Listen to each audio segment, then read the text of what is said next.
Très heureuse de vous savoir nombreux pour suivre cette grande édition du soir de ce mercredi 29 mai 2024 sous l'antenne de Canal Télévision. Prenons cette nouvelle, le gouvernement de la première ministre Judith Suminwa a été rendu public aux petites heures du mercredi 28 mai 2024. L'équipe compte 54 membres, dont au poste de vice-premier ministre, 9 ministres et 4 ministres d'État et le ministre délégué. Le gouvernement Judith Suminwa est très attendu face aux multiples défis qui traversent le pays actuellement. Il s'agit notamment de la situation sécuritaire préoccupante à l'est de la République démocratique du Congo, ainsi que de la situation socio-économique de la population marquée par la perte de pouvoir d'achat à la suite de la dépréciation de la monnaie nationale qui est le franc congolais. Toujours dans le même chapitre, plus de 5 mois après la réélection du chef de l'État Félix-Antoine Tshisekedi Tshilombo à la tête du pays et près de 2 mois après la nomination de la première ministre Judith Suminwa Tuluka, la République démocratique du Congo se dote d'un nouveau gouvernement qui suscite de réactions dans diverses positions au sein de la classe politique. Propos recueillis par Nancy Mianda et Véamata. Suivez. Il n'y a rien à penser de ce gouvernement et nous ne pensons pas qu'il apportera des solutions aux problèmes des Congolais.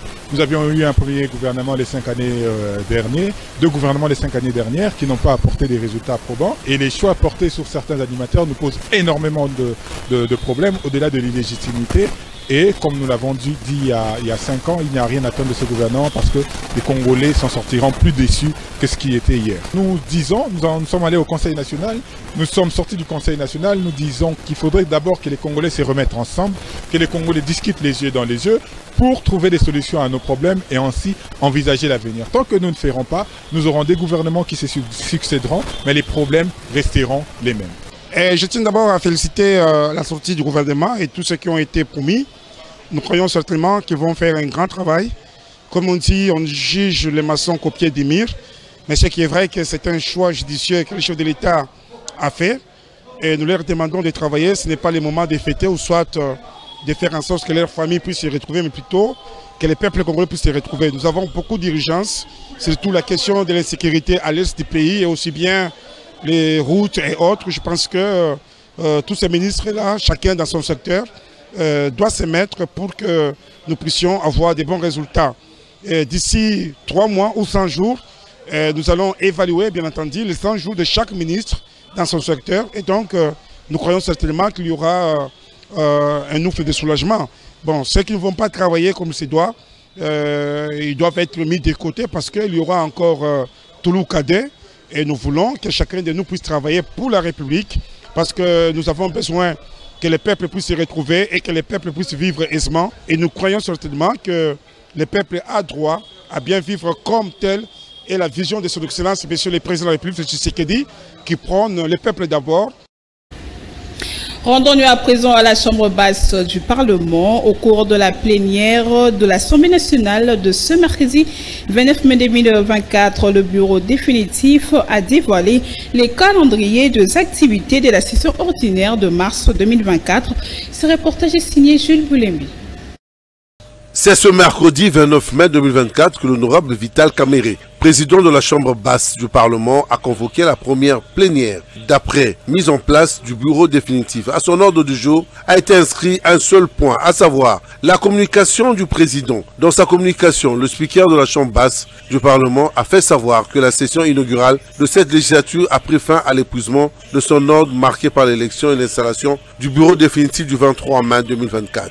Dès lors, a-t-il renchéri conformément au prescrit de l'article 115 de la Constitution, nous sommes entrés de plein pied dans la première session ordinaire qui s'achève le 15 juin prochain. Avant la clôture de cette session, le bureau a élaboré le calendrier des activités qui prévoit les matières ci-après, mise en place des groupes parlementaires et commissions permanentes, ainsi que la commission des sages, examen et adoption du projet de budget de l'Assemblée nationale pour l'exercice 2025, examen et approbation du programme du gouvernement suivi de son investiture, examen du réquisitoire du procureur général de la Cour de cassation aux fins d'instruction, S'agissant de la mise en place des groupes parlementaires, des commissions permanentes et la commission des sages, il y a lieu de relever que cet exercice est indispensable pour se conformer aux dispositions de l'article 22 du règlement intérieur. Bien avant cette séance, il avait rappelé aux députés nationaux le respect de l'heure en ces termes. Ce sont les responsables qui savent veiller au respect de l'heure. La question a été soumise au vote et la plénière a décidé de débuter la séance plénière sans attendre les retardataires. Restons toujours à la Chambre basse du Parlement. L'amélioration du quotidien de la population a été au centre des échanges entre Vital Kamerhe, qui est le président de l'Assemblée nationale, le ministre du Budget et celui de Finances. Ensuite, le président de la Chambre basse du Parlement s'est entretenu avec le conseil administratif de la Société nationale de l'électricité. Suivez ces condensés, encore une fois de plus, que nous propose Jules Poulembi. Dans le cadre de l'amélioration du vécu quotidien des Congolais, cheval de bataille du président de la République Félix Antoine Tshisekedi Tshilombo, le président de l'Assemblée nationale, l'honorable professeur Vital Kamerhe, a échangé avec le ministre d'État en charge du budget Emeboji Sangara et le ministre des Finances Nicolas Kazadi, en vue d'examiner ensemble les efforts à conjuguer dans ces deux secteurs pour atteindre cet objectif et analyser l'apport attendu de la Chambre basse pour faciliter cette démarche. Le président de l'Assemblée nationale va poursuivre cet exercice avec d'autres acteurs de différents secteurs. L'électricité étant un secteur qui induit le développement de tous les autres secteurs, conformément à la vision du chef de l'État Félix Antoine Tshisekedi Tshilombo, le président de l'Assemblée nationale, l'honorable professeur Vital Kamerhe, l'a inscrit dans sa démarche sur l'amélioration du quotidien des Congolais qu'il a entamé avec les animateurs de différents secteurs. Une délégation de la Société nationale d'électricité SNEL, conduite par le président du conseil d'administration Luc Badi Bangamwanza et le directeur général Fabrice Lucinde, a échangé avec l'honorable professeur Vital Kamerhe dans son cabinet de travail. L'entretien a tourné autour de toute la problématique que connaît cette société. Le président de l'Assemblée nationale a exprimé son souhait de voir aujourd'hui ces secteurs du développement du pays être boostés et soutenus autant que l'enseignement primaire accessible aujourd'hui à toutes les classes sociales grâce à la politique de la gratuité de l'enseignement. Il a promis non seulement de faire un plaidoyer auprès du président de la République en sa qualité de speaker de l'Assemblée nationale, mais aussi d'inscrire leurs problématiques aux différents débats de la Chambre basse du Parlement.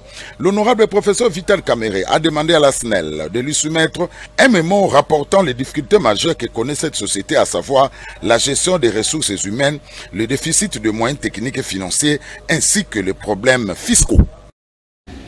Autre chose à présent, l'Université des sciences de l'information et de la communication, INUSIC en sigle, a clôturé les activités de la Journée mondiale de la liberté de la presse par un colloque qui a réuni le professionnel du secteur, à l'instar du ministre de la Communication et Médias, Patrick Mouyaya. Reportage signé Nancy Miada. Le thème retenu pour cette journée était l'importance du journalisme et de la liberté d'expression dans le contexte de la crise environnementale mondiale actuelle, cas de la liberté de la presse en République démocratique du Congo depuis l'avènement de la 5e République. Devant les corps académiques, les étudiants et les professionnels de médias, Patrick Mouyaya a fait un état des lieux sur la liberté de presse en RDC durant le premier quinquennat du président. Il est également revenu sur les responsabilités lui incombées à la tête du ministère de la Communication et Médias durant ces 3 dernières années. Selon le ministre, les États généraux tenus en janvier 2022 avaient réuni tous les professionnels du métier pour réfléchir sur les bases qui devraient faire le nouvel écosystème de la pratique du journalisme et de la liberté de la presse en RDC. Le point majeur de ces États généraux, poursuit-il, c'est l'ordonnance loi. Le ministre de la Communication et Médias a également précisé que depuis l'arrivée du président de la République aux affaires, le pays a gagné à titre indicatif à peu près 24 places au classement des Reporters sans frontières. Des statistiques qui démontrent la marge de progression que le pays a réalisée en matière de liberté d'expression.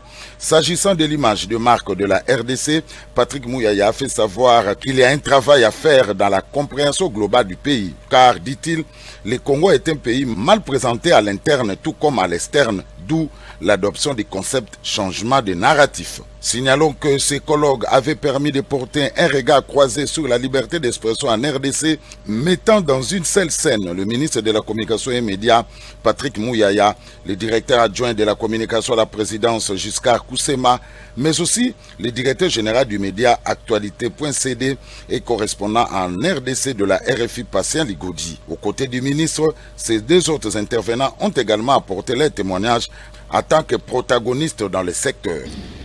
Autre chose à présent, la journée internationale de casque bleu, célébrée le 29 mai de chaque année. Cette journée est une occasion de la célébration de casque bleu des Nations Unies et de rendre hommage à tous les hommes et femmes qui ont servi dans des opérations de maintien de la paix dans des pays en détresse. Suivez ces papiers commentaires de Nancy Mianda.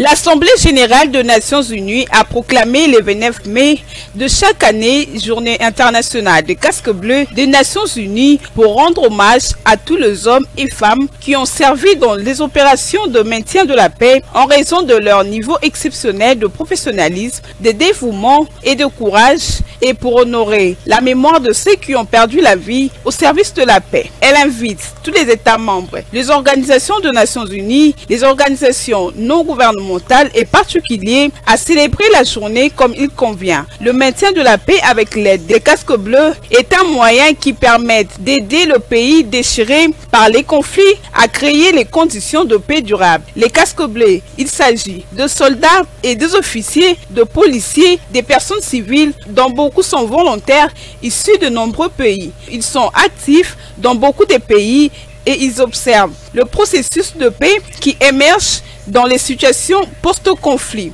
L'aide des bénévoles prend de nombreuses formes visant globalement le renforcement de l'état de droit et le développement économique et social du pays.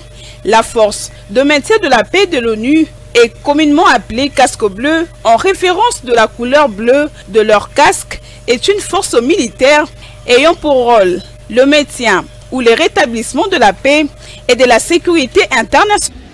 Et en société, le pont situé sur la rivière Kalamou est envahi par les eaux et les déchets en plastique qui causent d'énormes difficultés de passage aux habitants des avenues Oshwe et l'avenue du Stade. Suivez ce reportage de Dorcas Mputu.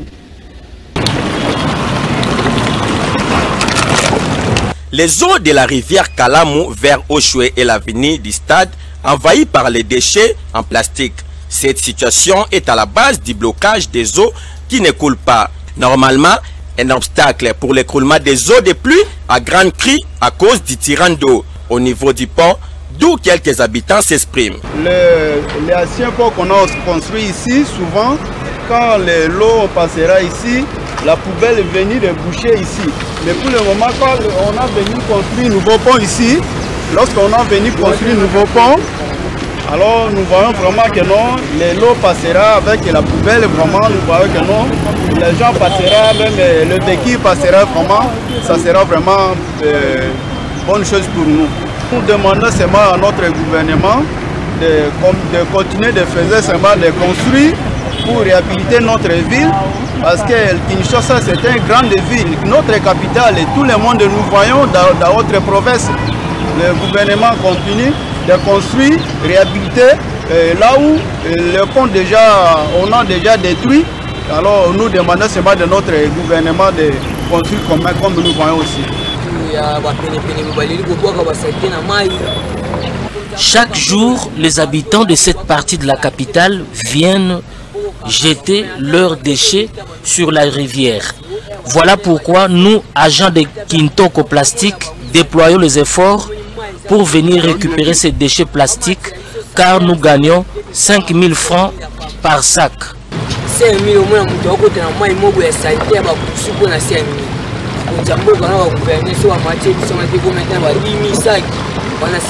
Il est temps de curer ces ponts qui jouent un rôle important dans le drainage des eaux d'une partie de la commune de Kalamou et qui, par la suite, se projette vers les grands fleuves.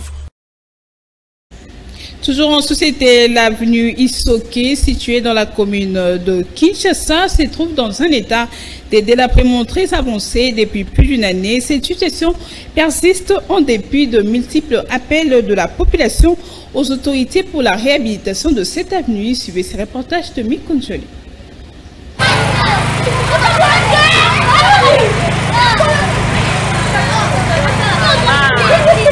Le quartier Ngwaka, sous l'avenue Usoke, nous sommes dans la commune de Kinshasa, est dans un état de délabrement très avancé. Ce tronçon, reparé à plusieurs reprises, continue à se dégrader.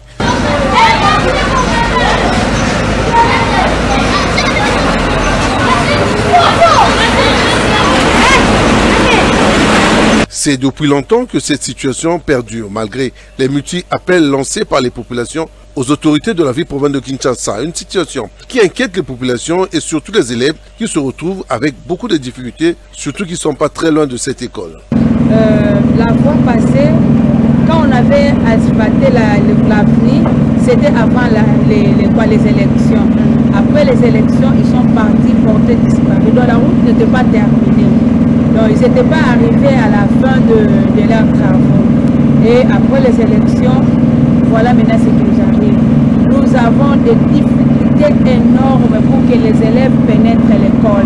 Il y a des gens qui tombent. On a vraiment beaucoup de difficultés. Il y a même une maman qui était morte. Elle était tombée, elle avait la diabète. Et puis elle était morte. Même pour nous aussi, nous tous, on a des difficultés à passer, même pour aller à l'école. Il y a des gens qui tombent, ils se blessent. C'est le même chose de l'État qui arrange la route. Il va arranger la route pour que tout se déroule. Maître Alain Makengo, président de la LISPED du Fair Play Non-Racisme, a réagi par rapport à la nomination du nouveau ministre de Sport, Didier Boudzimbou, après les départs de Kabulo Mwana Kabulo. Il est au micro d'Espérance Barouti et de Neftaline Toumba. Je crois que nous avons accueilli avec joie l'arrivée de son Excellence Monsieur le Ministre. Plusieurs enjeux, défis majeurs sont sur sa table. Notamment, il y a les échéances d'abord des éliminatoires de la Coupe du Monde, il y a les Jeux Olympiques et surtout nous avons été en 2023 à un grand forum, les États généraux à Angola, où le président de la République avait même fustigé le manque d'applicabilité de ces résolutions.